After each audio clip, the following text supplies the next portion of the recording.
Welcome back to the Gridiron Grind with Andrew and Lance. Today we got some rule proposals to talk about that the NFL committee is going to dive deep into, and there's a certain rule that's not being proposed. We'll talk about that, but first, how are you doing, Lance? It sounds like you've had a really busy week.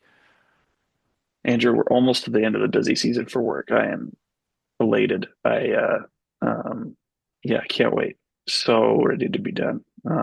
We've been going hard Hmm. for work for the past 3 months. It's the busiest time of the year for me.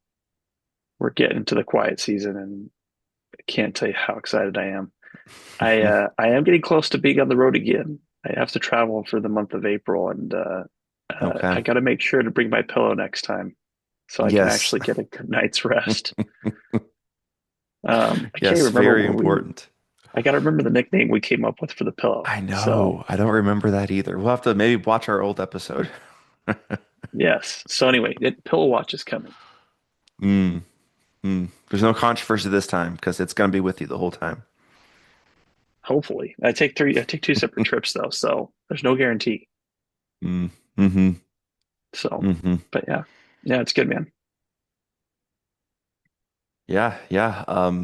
Well, should we talk about Joe Flacco? Sure.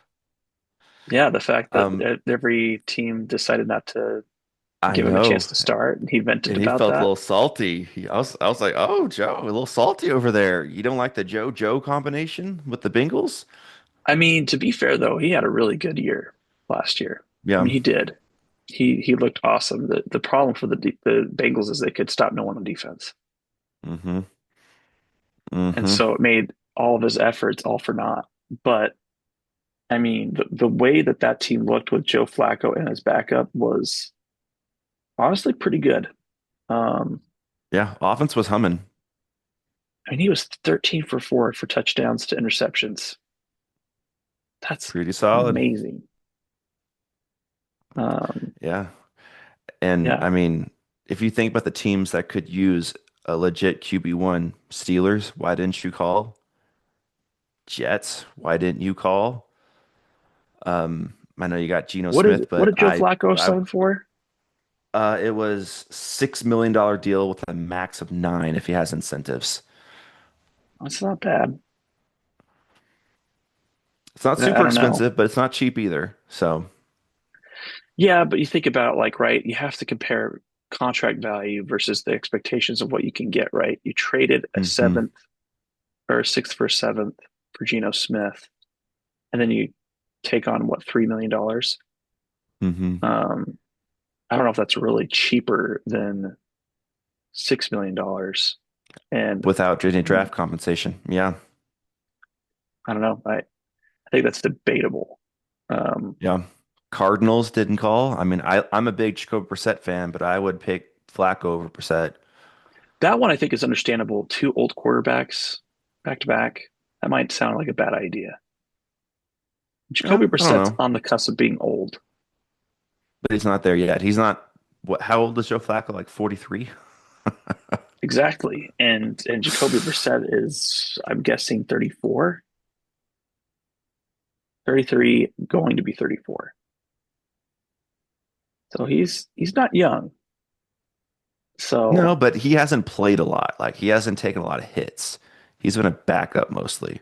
So his wear and tear isn't like a normal 34-year-old quarterback. yeah, that's That fair. maybe that's why Flacco could keep playing for so long. Because after the Ravens, he didn't really have a starting gig for a long time. So he was just kind I of mean, but backing people up. he was a starter for a long time though. So what he's Sure. doing is impressive. I mean, like it's not like Oh, for sure. he's Yeah. not like Nick Foles, right? Nick Foles had a very short, brief hmm moment of fame. Like that's not Joe Flacco. Joe Flacco honestly had a decent career in Yeah. Baltimore. Um, Yeah. and to follow up with what he's doing now, I mean, honestly, I can't think of many quarterbacks that have been able to do what Joe Flacco's done that have had like a second career arc. Like started hmm out as a starter and then eventually shifted to a different role to do something else. Yeah. Yeah. Yeah. It's been impressive and he still can get it done like he showed You want last to year. you want to know something funny? I want to see what you say about this. When was Joe Flacco's first Pro Bowl appearance? His first Pro Bowl appearance. Yes. Oh, I think that was recent, wasn't it? When was it? I want to say that it was the year when he was with the Browns, like It three was years ago, it was last year. last year. Okay. Isn't that crazy? hmm I don't know if that's truly a Pro Bowl appearance, but I I mean, have trouble judging Pro Bowls. Now, all pros, like we've touched on before, that is a legit honor, but Pro Bowls is just a fan like popularity contest, and well, eh. I think the problem with Pro Bowls is well, part of it is I think reserves should be up to the fans too. I don't think it's hmm like Shador Sanders making it to the Pro Bowl was a Silly. joke. That was a joke. Well, hmm also, I would rather get better quarterbacks in there than stick strictly to conference. hmm hmm That's my opinion. But if you have, let's say, 60% of the best quarterbacks in one conference, then go get those 60% of the quarterbacks. Don't just keep it strictly to. I mean, I get it. You want to have that, but even still, it's just not the same, man. It's not what the Pro Bowl used to be. Yeah. Yeah. Yeah, and the Pro Bowl is kind of a joke in itself, honestly, because there's a bunch of these little silly games. I remember back in the day when they had that legit quarterback competition, like the furthest throw, and they had those little That was so cool. moving targets. That was all. I've been watching old YouTube videos, like, man, that looks. I want to watch this again. But now they just So cool. have these silly things like the best catch. All right, cool. And then the flag football game. All right, it's just, nah. Dodgeball. Why are football players playing dodgeball? Well, if you're not playing actual football, it's hard to make the game fun. Yeah, it's true. That's true. It's just different, man. It's different. Yeah. Yeah. And another quarterback news, Zach Wilson. Now he's going to be a third string quarterback, I guess, unless the Saints are going to get rid of someone because now they have Tyler Shook, Spencer Rattler, and Zach Wilson. So I am not sure what that pecking order is, but unless they cut someone, that's a full quarterback room. And it just seems like teams are more doing three legit quarterbacks here the past few years than they have been. And I can touch on this in the episode, but like the Vikings, they have three legit quarterbacks. And it's like, wow, I never knew teams wanted to have three quarterbacks that could legit play if they had to. Usually it's a starter, a backup, and then like a developmental guy that you can kind of work with. But I don't think Zach Wilson is going to truly get better. I think he's at the point where we know who he is, kind of a thing. And I mean, you could say that Spencer Rattler and Tyler Shook could get better, sure, but I don't think Zach Wilson's going to supplant them right now. So it's just interesting. It's really interesting. I do think he's better than Rattler. I mean, I think he's number two. It's close. It's close. I wouldn't just gift him that, but I can hear what you're saying because Rattler had some good play when he was a starter. Before Shook took over. I mean, I didn't think Rattler played poorly. He didn't play great, but I didn't think he played poorly. And Zach Wilson's he's had a roller coaster career. He's shown some flashes, and then he's shown like, maybe he shouldn't start, kind of a thing. So it that'll be a battle for QB2. And those are my thoughts on Zach Wilson. I think he's just a depth piece, and he might battle for QB2 with Spencer Rattler. But it's just interesting how teams are really making deep quarterback rooms now. I mean, like Joe Flacco to the Bengals. That's a quarterback that could be a starter if other teams are interested, but now he's a really good backup to Joe Burrow. And Joe Burrow's been injury prone. So it makes sense. It's just interesting because it used to like you have your starter, then you have a backup that can kind of play. Now it's a little different. Now your backup is could be a starter for like five or six teams. Everyone's wanting so much depth now. I'm curious, like, is that just stemming from the Brock Purdy injury in the NFC Championship game, and it's kind of just Could continued be. since then? Like, what's Yeah, the? could be. I mean, because you look at it, the Vikings, I think, are a perfect example of where the three quarterbacks hmm deep could have made a huge difference last year. Because Brosmer came hmm in, did not look good, right? I think that's a fair Yeah, assessment. Um, absolutely. because the Eagles traded for Andy Dalton. We talked about that. So now they're three quarterbacks deep. Hmm. Um, the part that's made me a little different for the Eagles is the fact that they picked up what $4 million for Andy Dalton, so he's an expensive third quarterback. Um, so that kind of puts it in a little bit of a different situation. How much did Wentz get paid by the Vikings? So it's, I believe, a total cap hit around the 4 to 5 million range Okay, in that vicinity. It's like a 1.6 base and then like a signing bonus and then there's incentives in there. So I think it's around that four-ish to $5 million range. so not bad. I Yeah, mean, it's respectable. I mean, and Wentz didn't play bad last year. sure. Um, Yeah. Yeah, he literally died for the team. I still cannot believe he started in that Thursday night game. That was Hmm. I feel bad for him. Um, I do too. I'm glad that we kind of did a little bit right by him and say, hey, just come back, we'll pay you some money. Even if he's the third quarterback, you can just sit there and hold the clipboard and make 4 or 5 million bucks. yeah, I think they definitely did him a solid, but deserved to Hmm. because Yeah. of the effort he put in last year. So yeah. Um, any other QB news that you could think of that would be good to cover? I don't think so. I mean, Trevor Simeon is going to the Falcons. Cool. But again, that's Trevor Simeon's a pretty good backup, and now they have Tua, Penix, and Simeon, so that's getting a full quarterback room. But Yeah, I don't really know what you have there though. that's true. I got all three of those. I Is not a Simeon your not a best huge fan quarterback? of. Yeah. I don't know. I would if I had to pick out of those three, Tua is probably the best one, Probably. but it's not really saying a whole lot. If he didn't have his concussion issue, he'd be a fine quarterback. He'd be fine. He can get the ball to the receivers. He's probably more like a Kirk Cousins-ish, if he didn't have his concussion issues. I think Kirk Cousins is a little bit above Tua if there's no health issues on either side, but he's in that ballpark. But with those concussion issues, it's just like you don't know how long he's going to last. I think his career arc just reminds me somewhat of Wentz. I don't say it's a one for one, but I just mean in the sense that suffers a catastrophic injury, totally changes the trajectory of his career. Hmm. Because, and I think the reason I'd say Wentz is because Wentz's torn ACL literally changed the way he played that next year. He was a Hmm. different quarterback. And I'd say the same thing for Tua's concussion is, and I don't know whether it's he had to change or he wanted to change or if it's both, but Yeah. it definitely made him play different. He was not who he used to be. Hmm. Yeah. Yeah, for sure. That I mean, that's life altering right there. That's your future when you're having that bad of concussions. And I mean, it's a tough decision to either get paid all that much money or retire for your health. That's what Ryan Kelly had to do for Minnesota. He had like 3 or 4 concussions last year, and he could have came back and made $13 million, but he said nope, can't do it, and he retired. It's a tough call for these Yeah, guys. yeah, yeah. Uh, okay, should we dive into some of these rule proposals Let's do it. here? Let's do it.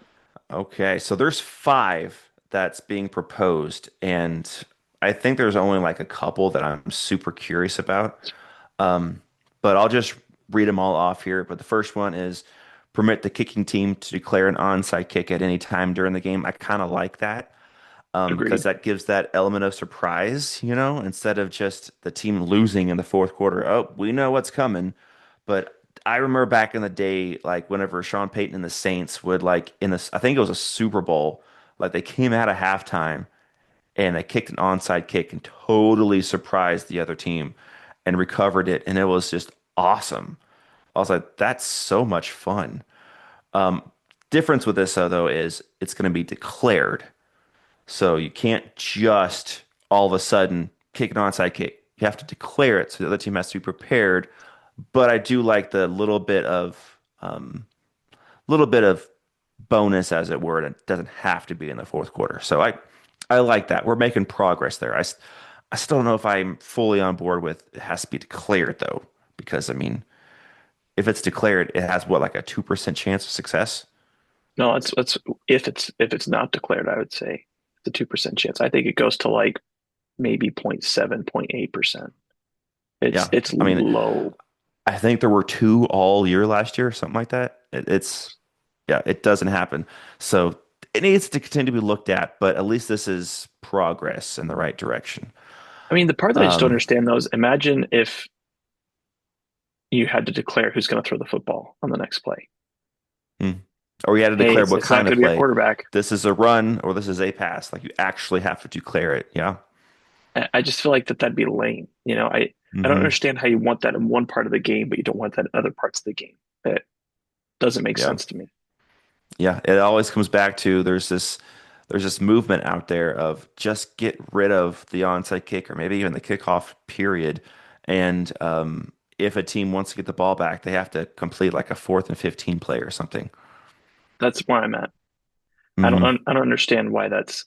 I think the problem is that you'd probably be looking at increasing from a low 1 to 2% to a 10 to 15%. I think that's what it is. Yeah. Teams don't Yeah. like that. And my only sticking point with it, I'm on board with that 4th, 15 play, but my only sticking point would be then the referees would have more power of determining if it's a first down or not because they could throw a flag.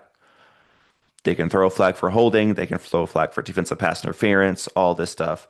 And you just don't want that, even if it's, I mean, it could be very legit that it was a foul, but you just don't want the referee to decide if it was a first down or not. That's the only thing. Isn't isn't there a way that you could write in the rules though that on 4th and 10s you make the exception that no automatic penalties or no automatic first down penalties will be recognized. It'll just result in a repeat of the down.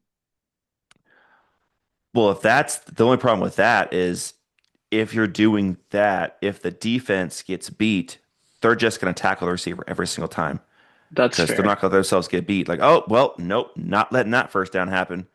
So that's the only downside to that. I think it needs to be close to what you're saying to where you only throw the flag if it's egregious. Yeah, you Like, can't do that but though. That's subjective. that's back to judgment. Yeah, that's back to judgment and subjectivity. Yeah, it's just it's tough. That's my only sticking point is the referees throwing a flag on a 4th and 15 and totally changing the game. But would that be better than an onside kick having, like you said, like a 1% or less chance of success? Maybe. Maybe. That'd be more exciting for sure. Yeah. Um, Another rule that they're talking about is eliminate the kicking team's incentive to intentionally kick the ball out of bounds, kicking off from the 50-yard line. I'm assuming this is kicking it through the end zone for a touchback. I'm not, or is this just kicking out of bounds, but then you get the other team gets the ball on the 40. So I'm not sure exactly where this wording is, and how they're going to eliminate the team's incentive. Is it going to be more of a penalty if you kick it out of bounds? If you're kicking off from the 50-yard line? I'm not sure. Well, one thing I'm just reading here is that the committee also proposed a small change to how the receiving team lines up to receive kickoffs and Yeah. made changes to the touchback on kicks that start from the 50 instead of the 35 following a personal foul penalty. Yeah, That's yeah, interesting. that's kind of what I'm reading. Yeah. Yeah. Sorry, I didn't understand when you were saying that. No, no, you're good. You're good. I'm reading off of a different page. I'm just reading off of Adam Schefter's Twitter account. But Well, the that's your next one problem, on Andrew. his that probably. And the next one on his was modify the kickoff alignment requirements for the receiving team in the setup zone. So not sure exactly what those tweaks would be. Maybe it's to help the receiving team because I think last year when they made these modifications, we thought we were going to get a lot better kickoffs, but I think maybe the overall yardage increase was there, but we didn't get like these awesome kick returns that often. It was more like got to the 36. All right, cool. Got to the 41. All right. Got to the 29. Okay. I don't know how many kickoff return touchdowns or like legitimate, exciting kickoffs there were outside of like Rashid Shaheed, who's awesome. But maybe that's where that rule is talking about is maybe trying to help the receiving team have better blocking opportunities by changing their alignment. We'll see. But the one that is very interesting for me is this fourth one on his list is allow league personnel to consult with on-field officials when considering disqualifications for both flagrant foul acts and non-football acts without being called on the field. So if the officials missed it and didn't see it, but the camera caught it, the league can say, hey, that guy needs to be kicked out, basically. And I think that's really interesting. I kind of am on board with having more power with cameras and other eyes on it outside of just the officials because I know that they have a very tough job and they see a lot of things, but they don't see everything. They miss things. And if it's something that bad to where, oh, if that was seen, he would be eliminated from this game, but the camera caught it, I'm on board with that. Kind of on board with that. I mean, the first thing I can think of, which it was caught by the referees, but the very first game last year, whenever Jalen Carter spit on Dak Prescott, if that wasn't seen, He should be that nothing would ejected. have happened. Yeah, but they I'm should be with able to you. go back and eject him. I would agree with Yeah, that. That's absolutely fair. yeah. So I think that this rule is very interesting, and I'm kind of on board with it. Where are you with I it? I think the part that I just get frustrated about is I see that, but all I can think about in my head is a few years ago when the Eagles played the Commanders on Monday Night Football, and there was the face mask that was clearly missed, results in the fumble by Dallas Goedert. Washington recovers and totally changes the game. Um, Mm-hmm. that is not included in the scenario, and I think it should No, be. it's not. I do agree with that. I like that that goes to um maybe this is to baby steps into what it needs to be.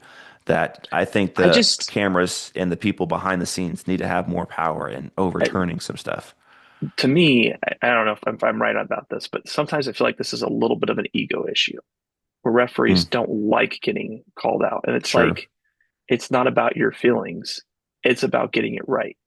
And so Yeah. that's somewhat frustrating about it because, you know, you're saying in these scenarios of, hey, if we miss an obvious intentional grounding, we got to fix that. If we miss an obvious roughing the passer issue, we got to fix that. If we miss an obvious Hmm. um, flagrant foul, right, unnecessary roughness foul, we got to call that. But what about an obvious face mask? Like Hmm. that could be a game altering, you know.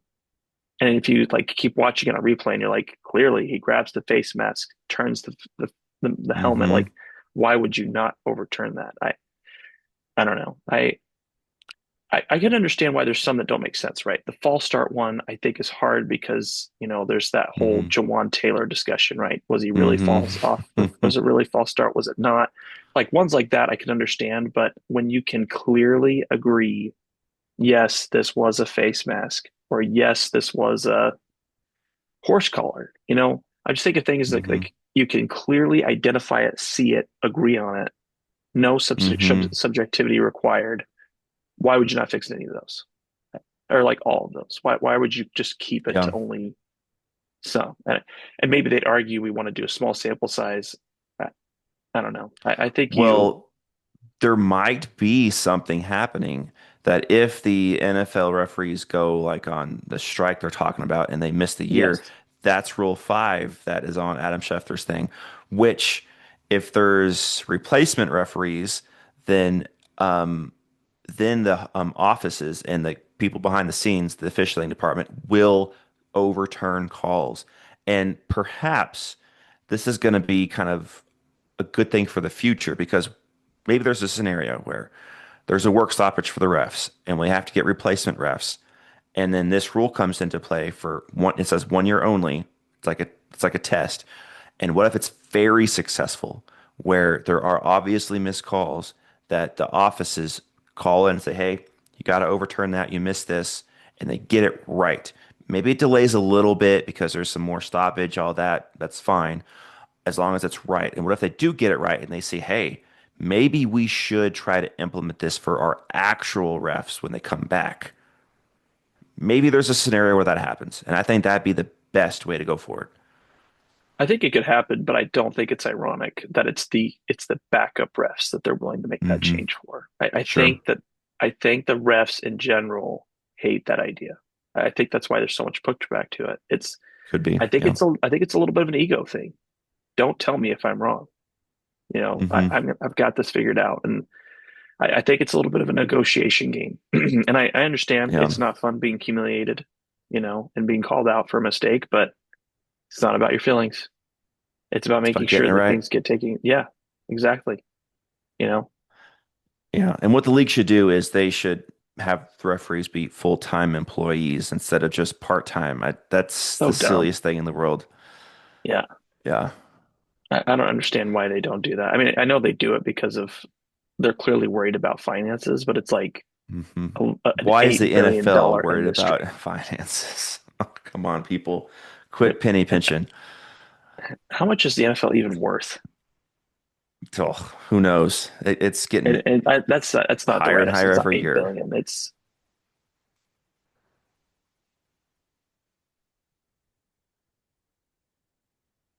20 billion. Oh, it's total is 20 billion between all the franchises is what it's predicted. But I even even think that's that's low. so low. Yeah, I'd say that's low, but it's a lot of money. A It's a lot lot of of money. money. hmm So Yeah, keep penny they pinching. just need to get it right. Yeah, that's come on now. All these TV deals, they're going to Australia for, Thursday football, and there's a Wednesday game Oh, now. yeah, the Wednesday game, hmm that's another thing that's happening. So, Yep. which And by I'm the way, okay with it. I'm okay with it for the first game of the year. And yes. then I think they're going to talk about like a Thanksgiving Eve game, which is interesting. If the schedule can make it work where the teams aren't getting like hosed because they have no rest or playing Sunday and then Wednesday. That'd be stupid. If they can do it where the Thursday teams who are playing the week before play that Wednesday, maybe they have like two different games that Thursday and they split a couple teams to Mm, play that way. It's going to be super complicated, but if they can do it and if it makes sense, I'm not against having an extra game to watch on an extra day. That sounds awesome. But uh, I just hope they get it right and they don't completely hose the teams on that Wednesday and it's like a garbage dude, game that doesn't even matter. how do you avoid that? I don't think you can. I think that there are so many ifs in there that I don't think you can, man. It'd I be think the tough. the cleanest thing is to just say no more games on different days. It, you already own Thursday. You already own Saturday when college football's This is the done. NFL. They want everything. They want games every single day of the week. I'm telling you, man, that I shared this with our friends, but they're going to run into the Marvel Universe problem. They're going to find out that too much is in fact too much. It will happen. Possibly. But would you complain about seeing if it's the product is good? If the product is good, would you complain about seeing a Wednesday game? Yes, and I'll tell you the exact reason why. Because it will increase injuries. It will. It, Yeah, it's it, possible. I think that even if there aren't reported injuries, the recovery time shortens and therefore it makes it more brutal for the players. And Well, I I think, think the recovery thing they can figure out to make it fair because teams already play Sunday then Thursday, so that's like 3 full days break. So what they can do, kind of what I was suggesting a little bit, is Thursday night before they can have two games, and then a couple of the teams could play that Wednesday, and then the teams that played that Wednesday would then again the next week play that Thursday, and then play Sunday after that. It'd be super complicated for the schedulers, but if they can make it work, I think they can avoid that. There's not enough rest in between because you're not going to have teams play Sunday then Wednesday. That is not possible. You cannot do that at all. I don't know. Saturday to Wednesday, maybe because that's the same thing like Sunday to Thursday. But but you know yeah, what, man? Like these people have families. They need sure. predictable schedules. Yeah. They can't just be players all the time. They want to be with their kids. They want hmm to be with their parents. They want to be with their loved ones. And I think it makes it harder to predict. And it's already a wide range right now. I don't know. hmm I know that there's more money to be made by switching to different nights. I get that. I just think there's a point where too much is too much. I'm telling you, man, it will be the Marvel Universe problem. If Maybe. they try to get a game, why not have a game on Tuesday night? Have the game later, and then you'll just have your next game be Monday night. I don't know. I'm just saying that I could see them Hmm. saying that, and I would just say no. We've already got Monday night. We have Monday night playoff games, which I think is also a dumb idea. But um, I don't know. I like watching football, and football is great. But we got to remember the players and these people that are Hmm. making the decisions. Most of them have not played football, like really played Hmm. football. I mean, Jerry Jones played at Arkansas. Wonderful. Well, guess what? Arkansas is not professional football. It's very different things. And Hmm. I just think that we have to worry about the health of the players. Also, the other thing I would say is that if you really want a Wednesday night game, then go throw in two bye weeks. I don't understand how two bye weeks were not negotiated in the last window. I've heard that it increases the risk of injury. Actually, play it out and let's see what happens. Yeah. Yeah, I hear you because Because having an odd number of games is odd and no pun intended, but the best time was there was even amount of games when 10-6 is your record. Now it's 10-7 or is it 9-8? What is it? So yeah, I really like the even number of games. I will say, though, I think the 17 game schedule, if we look back, has increased the competitiveness combined with the seven seed Sure. addition for later in the season, which I think the NFL likes. Hmm. So I understand that. I just think give the players another, like, I guess what I'm saying is we're tying it back to the Wednesday argument, right? If a team has a bye week before that Wednesday, I'm not as heartburned about it because you're giving them extended rest to be prepared for that Wednesday game. I might push back on that because that would totally screw you up with your bye week because normally you have 2 weeks off. Now you have a week and a day.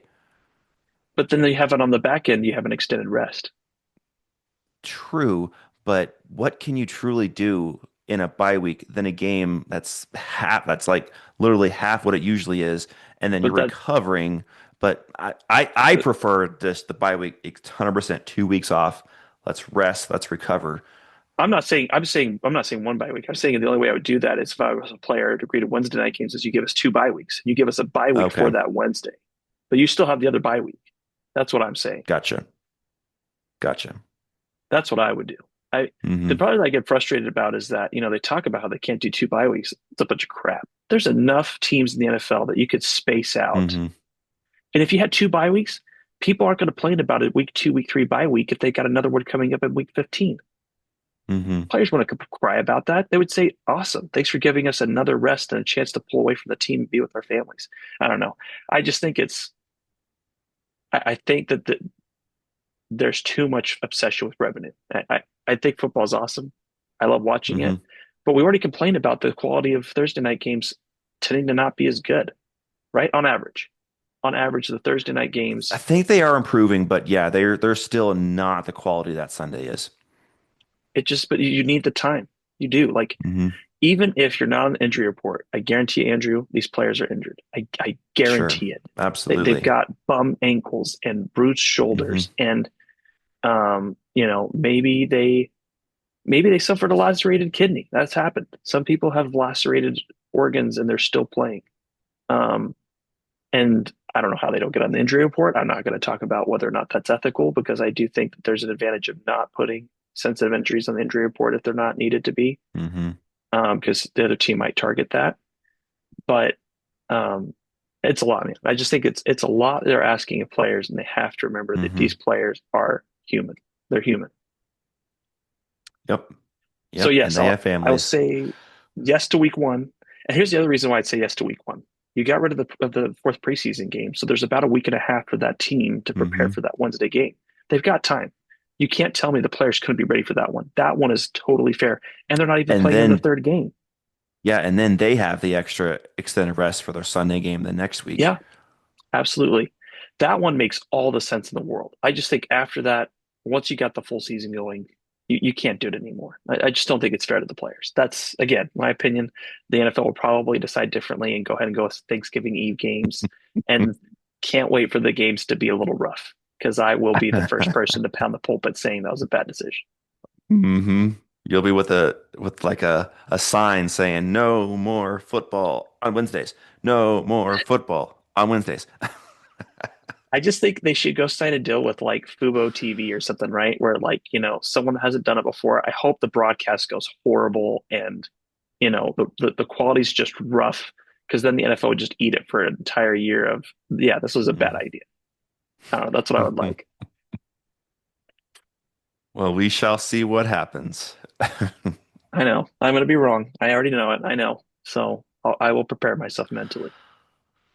No, you might not be wrong. I can't imagine the quality is going to be that great, especially that deep in the year when by Thanksgiving there are already a lot of people banged up, and now Yeah. you're asking them to play at a time when they're not used to. So it's going to So be rough.